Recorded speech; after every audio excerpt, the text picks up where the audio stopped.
Hey, what's happening, man? This is your host, Most of the Great Daily Dollar Short News, man. Smash the like, the share, the subscribe, all that old good stuff so you be tuned in to the latest and the motherfucking greatest, man.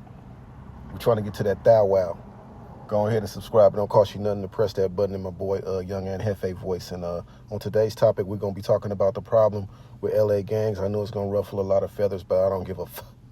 You dig what I'm saying? And this next clip that I'm about to show you is the aftermath of one of these LA cats who robbed a street vendor in Los Angeles, and what was to come, the aftermath of it. Y'all check this out. Look at his mama. Yeah. That's right. What's up, the boys? You know, we right here. We right here chilling and all that. That's right. What's up, the boys? Yeah, I'm right here. Yeah, but like I was saying though, you know, good looking out on that. Yeah, hell yeah. You already know, my boy. It's all good. We gotta keep. Yeah. Hey, a lot of people ain't knowing how we do it in there. Man, that's what I'm saying, my boy. Motherfuckers ain't knowing. Motherfuckers is kids, my boy, not knowing that this shit real. Yeah, hell yeah, for real. And in there, you know, the way we conduct stuff is your people mess up, you guys conduct it, and then we mess up, we conduct the same business, you know? Hey, it's straight the fuck up. That's what I was telling them. Like, man, we gonna handle it. Hey, I didn't do no talking. You know, I just got out the pee. I ain't do no talking. I handled it, and then I hopped in it. Hell yeah. Hell yeah. What's up with H-Bone right there in up there? I think he's in Pelican Bay right now. Yeah, that fool got life. It's you know, it's all fucked up in Pelican Bay, my boy. You can't even get phones no more. Yeah, I already know. Yeah, I already know. Was it but yeah, hey, good looking out on that for real from us. We was kind of tripping out on that, you know. Hell yeah, I'm already knowing what's up, because it would have been the same way, vice versa. So I'm like, man. Yeah, exactly. Hey, you know, the swans, they messing up because they haven't put it out there like that. That they took care and disciplined themselves, you know. Oh yeah. At this point, it's all about race. So if that's the case, I'm from Hoover. You feel me? So when I heard motherfuckers putting Hoover in it, that's when I got in it. Like, hold the fuck up. You feel me? Because when we don't get in like that. But so this shit going worldwide. Y'all raised San Gabriel Valley tripping. So if that's the case, then they gonna go over there and check them niggas. Like, hey, homie, this is what it is. Yeah, hell yeah. But I mean, hey, look, you guys took care of it. We really do appreciate that, you know, some real shit, you know, because I mean, you know, vice versa, we're gonna do the same thing with our people if they do the same thing with you, you know. I'm already know we got it, man. Yeah, man. So that was the Black Paisa from Hoover, after he had one of his homeboys disciplined for attacking the street vendors allegedly. The names have been changed to protect the guilty. Ain't never trying to incriminate nobody, but according to him, that's what happened. I couldn't show y'all the fight because, of course, you know, YouTube was gonna fleas ag it down, man, and we don't want that. But I just come in here to give y'all the commentary on what's going on and my problem with what's going on as far as the LA gang. In a heavily Hispanic area in 2014, they were charged in a 10-count indictment unsealed in federal court Thursday.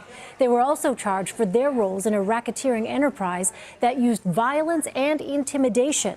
Justice reporter Paula Reed is in Washington to discuss it all. Paula, the Justice Department says this is one of the largest civil rights indictments in local history. What are prosecutors alleging? That's right, Elaine. This is one of the biggest cases that they've brought in under the civil rights statute in quite some time, which is also part of why it took so long to actually get this indictment, approximately 2 years. Prosecutors allege a barbaric plan to attack and intimidate African-American residents of the Ramona Gardens housing complex in East Los Angeles. Now, this complex is about 95% Hispanic and about 3% African-American. First, this group started with threats, and then they moved on to firebombs. And Elaine, they say this was a very sophisticated plot. They purchased disguises, gloves, bomb-making materials, and then they divided themselves into 2 teams, and everybody had a very specific task. One person, his job was to break the windows. The next person would light the firebomb, and the final guy would throw the firebomb inside the residence. They were even savvy enough to leave their cell phones behind to avoid being able to be traced by law enforcement. So disturbing. These men, Paula, I understand, were also charged with racketeering, and the indictment says that families, including children, were among the victims. What can you tell us about that? That's right. Many of the residents that were targeted, children were home. Many of them were minors. In fact, Elaine, one woman, she was sitting with her baby on the couch in the living room right before the firebomb was thrown into her house. Now, other families who weren't specifically firebombed, they reported that mixed race children were verbally threatened by members of this gang. So it's clear that children were certainly not spared from this intimidation. Do we know, Paula, has this gang been on law enforcement's radar before? Yes, the Hazard Street Gang has been on law enforcement's radar since about the 1940s. They are described as a multi-generational Latino street gang that originated in East Los Angeles, and they were particularly focused on driving African-American residents off their turf. And the Ramona Gardens apartment complex is one area where they considered their turf. Now these 7 men face between a life sentence and 100 years in prison. Disturbing case to hear about children being targeted as well. Paula Reed there in Washington for us. Paula, thank you. Hey, yo, what's happening, man? This is your host, Most the Great, man. Quick disclaimer before I go into my spiel. I do not promote any type of violence in any form or fashion, whether it be racial or gang motivated. This is for educational purposes only. The names have been changed to protect the guilty, and no one was hurt during the commission of this video. Now let's cook. You seen in the video, I didn't show the part where the young man was disciplined for allegedly robbing the street vendors, but it happened. You can go check it out. You can go on YouTube and scurry the internet. If you look up street vendors in Hoover, you'll find it. The purpose of this video is to show the hypocrisy on the side of the LA, in the LA Crips and Bloods, because they always talk about out-of-staters, out-of-towners, and how they not doing it right. But if this is doing it right, man, I'd rather be wrong, you feel me? Because ain't no way in hell you gonna wager peace with Latino gangs who write NK on the wall, who cornered a 14-year-old girl in South Central Los Angeles, shot her down, shot a 66-year-old man at the bus stop just because they was black. Just because they were black. You didn't ever see none of their homies get disciplined for that. They never publicly came out and made an apology, and they never disciplined none of their homies to appease any black man from any black hood. But you get your happy self on camera and you politic with these dudes, you know what I'm saying, and you wager peace with these dudes because you didn't want any furtherance of the smoke that they was about to bring for their vendor allegedly getting robbed. But let me say this, homie, robbery don't have nothing to do with any type of racial animosity. People get robbed because people is poor. You don't see rich people robbing people. It's always the poor. It don't got nothing to do with your skin tone, homie. That's bogus. You dig what I'm saying? But they acting like they in their feelings about that. But meanwhile, they're killing civilians anytime they go to war with blacks. So why should we wager peace with them first? Which I don't have a problem with. But if we're going to wager peace with anybody, why don't we wager peace with ourselves?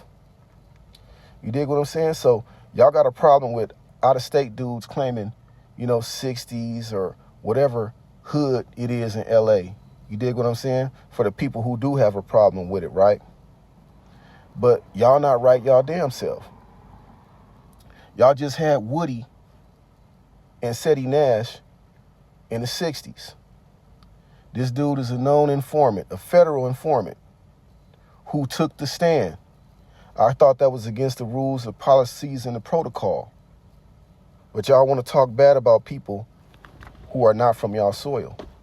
It absolutely makes no sense for those of you who do. It's some solid LA dudes. It's some solid Alabama dudes. It's some solid dudes from Florida. It's some solid dudes from Mississippi. It's solid dudes all over the planet, man, that adapted this gangbanging stuff, man.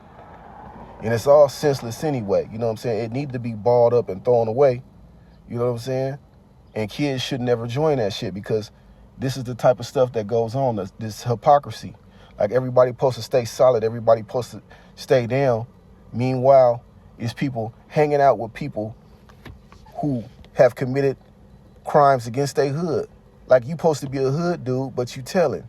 Like, that dude probably in the 60s with a wire. Him and Seti Nash, man. I don't trust neither one of them dudes. You dig what I'm saying? So, y'all need to stop pointing the finger at other states, towns, cities, counties, and focus on y'all own stuff, man. Because y'all going out backwards. Y'all going out sad, man. This is your host, Most the Great. Day Late, Dollar Short News, man. Tap in, tell a friend. We out this thing.